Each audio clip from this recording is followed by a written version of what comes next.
Hello friends, आज के lecture में जो है हम सीजी सेट से संबंधित महत्वपूर्ण वस्तुनिष्ठ प्रश्नों की चर्चा करेंगे, जिसमें हम सीजी सेट से रिलेटेड महत्वपूर्ण क्वेश्चन करने वाले हैं, जो कि थोड़े डिफ़िकल्टी लेवल के तो होंगे, लेकिन आपको ये समझ में आएगा कि उसमें किस तरीके के प्रश्न जो है पूछे जाते हैं।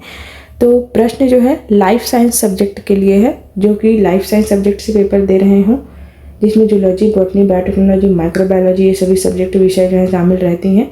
तो जो भी विद्यार्थी लाइफ साइंस से रिलेटेड अगर अपना प्रिपरेशन करके जो है सेट में एग्ज़ाम देना चाह रहे हैं, उनके लिए ये वीडियो बहुत ही ज़्यादा महत्वपूर्ण है। साथ ही असिस्टेंट प्रोफेसर के एग्ज़ाम के लिए, जूलॉजी के लिए ये जो है महत्वपूर्ण वीडियो है। प्रश्न है, एक एकल एस कक्षक में अधिकतम कितने इलेक्ट्रॉन रख सकते हैं? एक एकल एस कक्षक में अधिकतम कितने इलेक्ट्रॉन रख सकते हैं? 1, 2, 4 या 6। तो इसमें जो है कुल जो है 2 इलेक्ट्रॉन शामिल हो सकती हैं। एकल जो कक्ष हैं अधिकतम 2 इलेक्ट्रॉन शामिल हो सकती हैं। व्याख्या देखते हैं कि किस तरीके से। एक एस कक्षक अधिकतम 2 इलेक्ट्रॉन रख सकता है क्योंकि इसमें केवल एक स्थानिक अभिविन्यास होता है, और पाउली अपवर्जन सिद्धांत के अनुसार प्रत्येक कक्षक विपरीत स्पिन वाले 2 इलेक्ट्रॉन रख सकता है। यह सीमा सुनिश्चित करती है कि किसी परमाणु में 2 इलेक्ट्रॉनों की क्वांटम संख्याओं को एक ही सेट नहीं हो सकता। तो ये जो है 2 इलेक्ट्रॉन हो सकते पेयर में पाए जाएंगे। दूसरा प्रश्न क्या कहता है, निम्नलिखित में से कौन सा जैव अणु मुख्य रूप से आनुवंशिक जानकारी संग्रहित करने के लिए जिम्मेदार है? कार्बोहाइड्रेट, लिपिड, प्रोटीन और न्यूक्लिक एसिड। तो निम्नलिखित में से कौन सा जैव अणु मुख्य रूप से आनुवंशिक जानकारी संग्रहित करने के लिए रिस्पॉन्सिबल है? तो जेनेटिक्स से रिलेटेड है, आपको पता है कि न्यूक्लिक एसिड। न्यूक्लिक एसिड जो है इसका पोर्शन है। न्यूक्लिक एसिड जैसे कि डीएनए और आरएनए आनुवंशिक जानकारी को संग्रहित और संचारित करते हैं। डीएनए प्रोटीन के संश्लेषण के लिए आनुवंशिक खाका रखता है, जबकि आरएनए प्रोटीन संश्लेषण और जीन अभिव्यक्ति के विनियमन में शामिल है। क्लियर है? चलिए अगला प्रश्न देखते हैं। सेल्यूलर चयापचय में ग्लाइकोलाइसिस का प्राथमिक उद्देश्य क्या है? सेल्यूलर मेटाबॉलिज्म में ग्लाइकोलाइसिस का प्राथमिक उद्देश्य पूछा है। लिपिड का उत्पादन करना, ग्लूकोज उत्पन्न करना, ग्लूकोज को पायरुवेट में तोड़ना, डीएनए बनाना। तो इसका जो है ग्लूकोज को पायरुवेट में तोड़ना इसका मुख्य कार्य है। तो प्राथमिक उद्देश्य ग्लूकोज को पायरुवेट में तोड़ना। ग्लाइकोलाइसिस चयापचय मार्ग है जो ग्लूकोज को पायरुवेट में परिवर्तित करता है। इस प्रक्रिया में एटीपी और एनएडीएच की एक छोटी मात्रा उत्पन्न करता है। यह कोशिकीय श्वसन में पहला चरण है और कोशिकाओं के कोशिका द्रव्य में होता है। क्लियर है? चलिए अगला प्रश्न देखते हैं। एंजाइमों के बारे में निम्नलिखित में से कौन सा कथन सत्य है, ये हमें बताना है। सत्य कथन छांटना है। पहला कथन कहता है, एंजाइम उन अभिक्रियाओं की खपत हो जाते हैं जिन्हें वे उत्प्रेरित करते हैं। तो उन ऊर्जाओं में जो है खपत नहीं होती है। ये एंजाइम अभिक्रिया की सक्रिय ऊर्जा को कम करते हैं। बिल्कुल सही है। एंजाइम जो है अभिक्रिया में होने वाली जो सक्रिय ऊर्जा है उसको कम करती हैं। एंजाइम केवल एटीपी की उपस्थिति में अभिक्रिया को उत्प्रेरित कर सकती हैं। तो यह जो है गलत कथन है। एंजाइम किसी भी पीएच स्तर पर सबसे अच्छा काम करते हैं, ये भी जो है गलत कथन है। एंजाइम जैविक उत्प्रेरक होते हैं जो किसी अभिक्रिया से आगे बढ़ाने के लिए आवश्यक सक्रिय ऊर्जा को कम करते हैं, जिससे प्रक्रिया में खपत हुए बिना अभिक्रिया दर बढ़ जाती है। इससे अभिक्रिया अधिक कुशलता और तेज गति से होती है। देखिए ये जो है एंजाइम खपत हो जाते हैं, कहते हैं गलत है, क्योंकि एंजाइम खपत नहीं होती, पुनः उपयोग किया जा सकता है इसका। एंजाइम को एटीपी की आवश्यकता होती है, कहा गया, ये भी गलत है, क्योंकि सभी एंजाइम उत्प्रेरित अभिक्रियाओं में एटीपी की आवश्यकता नहीं होती है। एंजाइम किसी भी पीएच पर सबसे अच्छा काम करते हैं, कहा गया, ये भी गलत है, क्योंकि एंजाइम का पीएच स्तर इष्टतम होता है जहाँ वे सबसे अच्छा काम करते हैं। चलिए अगला प्रश्न देखते हैं। अगला प्रश्न है, रामचंद्रन प्लॉट क्या दर्शाता है? प्रोटीन फोल्डिंग के ऊर्जा स्तर को, अमीनो एसिड में अल्फा कार्बन के चारों ओर घूमने के अनुमत कोण को, एंजाइम उत्प्रेरित प्रतिक्रियाओं की दर को, डीएनए में न्यूक्लियोटाइड के अनुक्रम को। तो यह जो है अमीनो एसिड में अल्फा कार्बन के चारों ओर घूमने के अनुपात कोण को दर्शाता है। एक रामचंद्रन प्लॉट प्रोटीन में अमीनो एसिड अवशेषों के फाई और शाई कोण प्रदर्शित करता है। ये कोण प्रोटीन की रीढ़ की हड्डी की संरचना को परिभाषित करते हैं, यह दर्शाते हुए कि कौन से संयोजन स्टेरिक रूप से संभव है। क्लियर है? प्रोटीन फोल्डिंग में ऊर्जा के स्तर गलत है क्योंकि यह प्लॉट ऊर्जा स्तर नहीं दिखाता है। एंजाइम उत्प्रेरित प्रतिक्रियाओं की दर, ये भी गलत है क्योंकि इस उद्देश्य के लिए एंजाइम कैनेटिक्स ग्राफ का उपयोग किया जाता है। न्यूक्लियोटाइड का अनुक्रम, गलत है क्योंकि यह न्यूक्लिक एसिड अनुक्रमण से संबंधित है, ना कि प्रोटीन संरचना से। चलिए अगला प्रश्न है, किस प्रकार के बंधन में परमाणुओं के बीच इलेक्ट्रॉन जोड़े का साझाकरण शामिल है? आयनिक बंधन, सहसंयोजक बंधन, हाइड्रोजन बंधन या वॉन डेर वाल्स बंधन? तो यह जो है सहसंयोजक बंधन में शामिल है। सहसंयोजक बंधन में परमाणुओं के बीच इलेक्ट्रॉन जोड़े का साझाकरण शामिल है, जिससे प्रत्येक परमाणु एक महान गैस में इलेक्ट्रॉन विन्यास को प्राप्त कर सकता है, जिससे स्थिरता प्राप्त होती है। ये बंधन कई कार्बनिक यौगिकों का जो है आधार बनते हैं। चलिए अगला प्रश्न देखते हैं, कौन सा जैव अणु मुख्य रूप से रासायनिक प्रतिक्रियाओं को उत्प्रेरित करने के लिए जिम्मेदार है? Carbohydrate, lipid, protein, nucleic acid या इनमें से कौन सा शामिल है? जैव अणु को मुख्य रूप से प्रतिक्रियाओं को उत्प्रेरित करने के लिए शामिल है प्रोटीन। प्रोटीन विशेष रूप से एंजाइम सक्रियण ऊर्जा को कम करके जैव रासायनिक प्रतिक्रियाओं को उत्प्रेरित करते हैं, जिससे प्रतिक्रिया दर बढ़ जाती है। एंजाइम अपने सबस्ट्रेट के लिए अत्यधिक विशिष्ट होते हैं और चयापचय प्रक्रियाओं में महत्वपूर्ण भूमिका निभाते हैं। चलिए, प्रोटीन में हाइड्रोफोबिक प्रभाव के लिए मुख्य रूप से किस प्रकार की बातचीत जिम्मेदार है? वैन डेर वाल्स बल, electrostatic interaction, hydrogen bonding, hydrophobic interaction. तो इसमें इसके लिए जो है हाइड्रोफोबिक इंटरैक्शन रिस्पॉन्सिबल होती है। डी इसका राइट ऑप्शन है। हाइड्रोफोबिक इंटरैक्शन तब होता है जब गैर ध्रुवीय अणु या अणुओं के क्षेत्र पानी के संपर्कों को कम करने के लिए जलीय वातावरण में एकत्र होते हैं। यह प्रभाव प्रोटीन फोल्डिंग में महत्वपूर्ण है, जो प्रोटीन के अंदरूनी हिस्से में गैर ध्रुवीय साइड चेन को चलाता है। चलिए अगला देखते हैं, अगला प्रश्न क्या है? अगला प्रश्न है, जैविक प्रणालियों में बफर्स की क्या भूमिका है? बफर्स क्या कार्य करते हैं? पीएच की स्थिरता को बनाए रखते हैं, एंजाइम गतिविधि को बढ़ाते हैं, इलेक्ट्रॉन परिवहन को सुविधाजनक बनाना या प्रोटीन को विघटित करना। तो जैविक प्रणालियों में जो बफर्स की भूमिका है वो है पीएच को स्थिरता को बनाए रखना। बफर्स ऐसे घोल होते हैं जो अम्ल या क्षार मिलाए जाने पर पीएच में होने वाले परिवर्तन को प्रतिरोध करते हैं।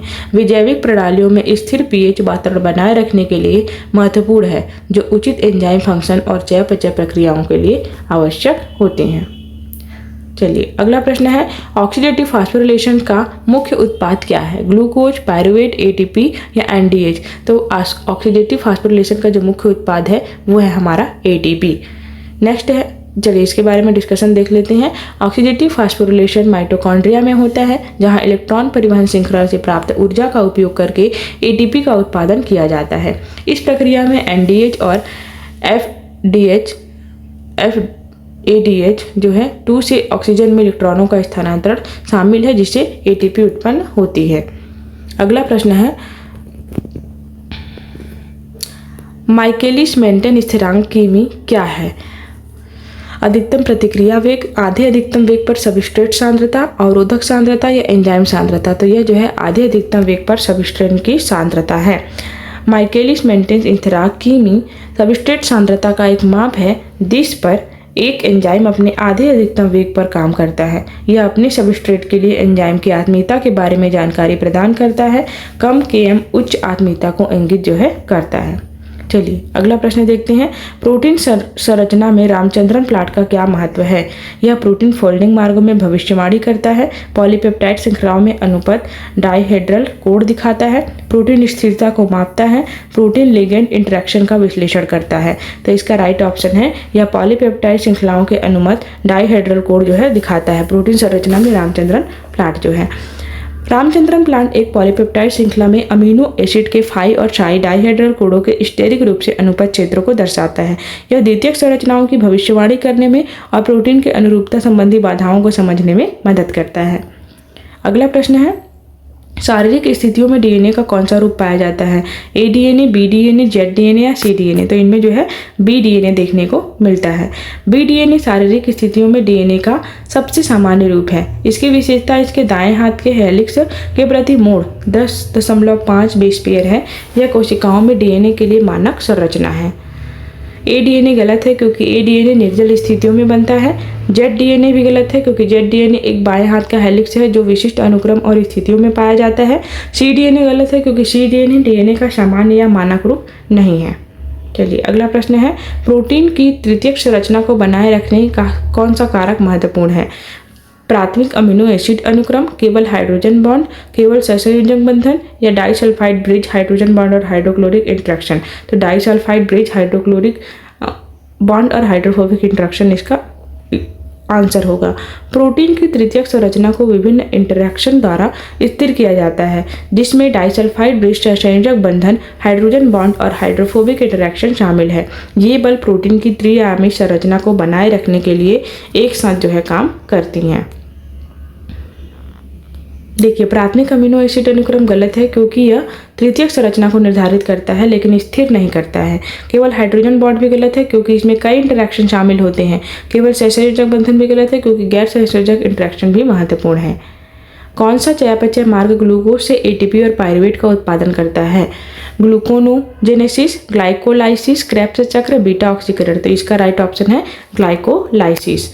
ग्लाइकोलाइसिस वह प्रक्रिया है जो ग्लूकोज को पायरुवेट में तोड़ती है, जिसमें 2 एटीपी अणु और 2 एनडीएच अणु बनते हैं। यह मार्ग कोशिका द्रव में होता है और कोशिकीय श्वसन का पहला चरण है।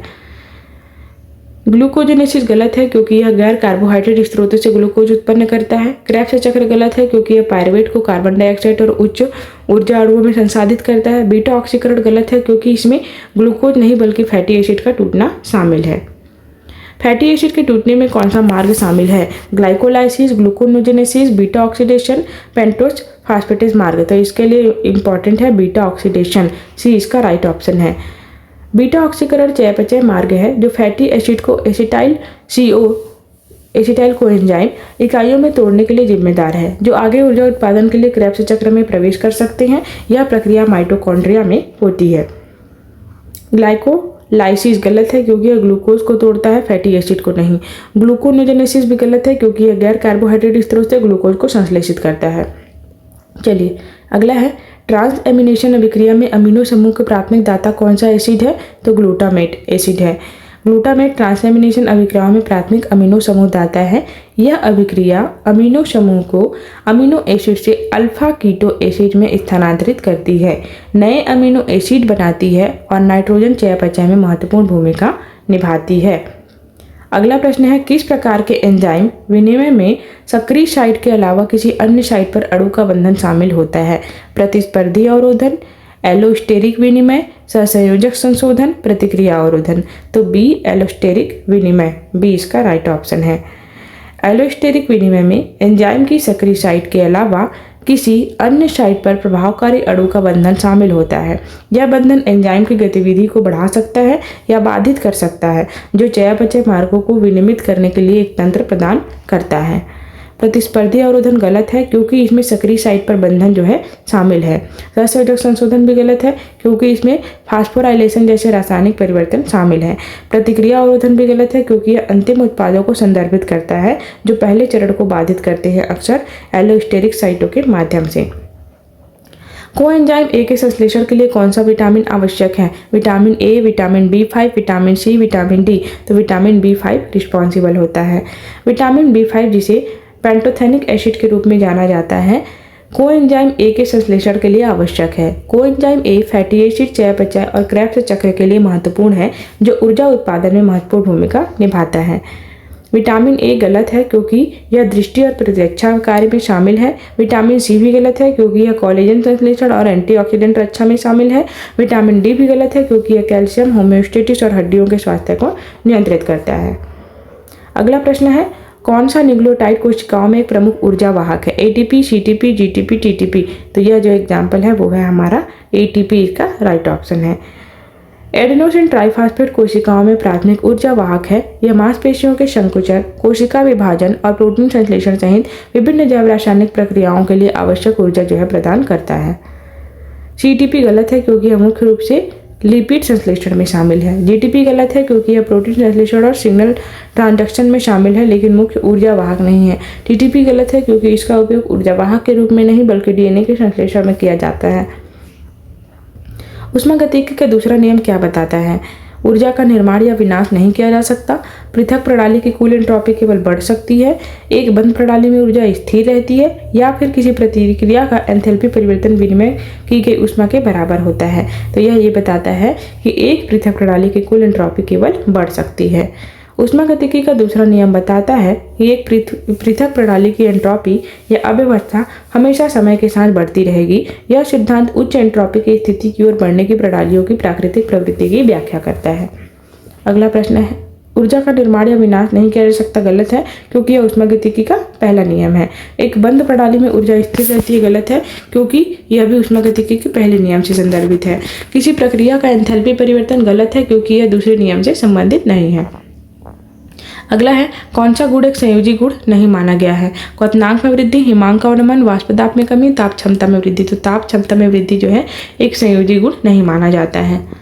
संलयन गुण विलयन में विलेय कणों की संख्या पर निर्भर करते हैं, और इसमें क्वथनांक में वृद्धि, हिमांक में अवनमन और वाष्प दाब में कमी शामिल है। ताप क्षमता में वृद्धि संलयन गुण नहीं है, क्योंकि यह विलय और विलाय की प्रकृति पर निर्भर करता है। क्वथनांक में वृद्धि गलत है, क्योंकि यह संलयन गुण नहीं है। हिमांक ये भी संलयन गुण नहीं है, ये भी संलयन गुण नहीं है। कौन सा एंजाइम दो अणुओं को जोड़कर एक नया बॉन्ड बनाता है। हाइड्रोलेज, लाइगेज, लिगेज और आइसोमरेज। तो लिगेज एंजाइम जोड़ के जो है नया बॉन्ड बनाता है। लिगेज एंजाइम होते हैं जो दो अणुओं को जोड़कर एक नया रासायनिक बॉन्ड बनाते हैं, जो अक्सर एटीपी या किसी अन्य न्यूक्लियोटाइड के हाइड्रोलाइसिस के साथ होता है। वे डीएनए की मरम्मत और प्रतिकृति में महत्वपूर्ण भूमिका निभाते हैं। हाइड्रोलेस गलत है, क्योंकि हाइड्रोलेस पानी का उपयोग करके बंधनों को तोड़ने के लिए उत्प्रेरित करता है।